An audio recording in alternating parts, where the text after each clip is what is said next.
আজকে বানিয়ে নিয়েছি রুই মাছ দিয়ে রুই মাছের ফিশ ফিঙ্গার। প্রথমে মাছগুলোকে ধুয়ে নুন হলুদ দিয়ে গরম জলে সিদ্ধ করে নেব। মাছগুলো সিদ্ধ হয়ে গেলে মাছগুলো থেকে কাঁটা ছাড়িয়ে নেব। এবার কড়াইতে তেল গরম করে গোটা জিরা, পেঁয়াজ কুচি, লঙ্কা কুচি, আদা বাটা, রসুন বাটা, জিরার গুঁড়ো, ধনের গুঁড়ো, লাল লঙ্কার গুঁড়ো, নুন ও সামান্য চিনি দিয়ে দেব। এবার ছাড়ানো মাছগুলো দিয়ে সিদ্ধ করা আলুটা দিয়ে নাড়িয়ে নেব। ভালোভাবে মেশানো হয়ে গেলে গরম মশলা ও ধনেপাতা দিয়ে নেড়েচেড়ে নামিয়ে নেব। এবার ফিশ ফিঙ্গারটারে শেপ দিয়ে নিলাম। এবার দুটো ডিম ফাটিয়ে নিয়েছি, গোলমরিচের গুঁড়ো সামান্য নুন দিয়ে ফাটিয়ে নেব।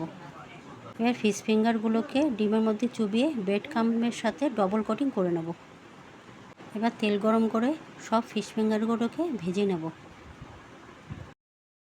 এবারেই ভালো করে লাল লাল করে ভেজে তুলে নিলেই রেডি হয়ে যাবে আমাদের রুই মাছ দিয়ে ফিশ ফিঙ্গার।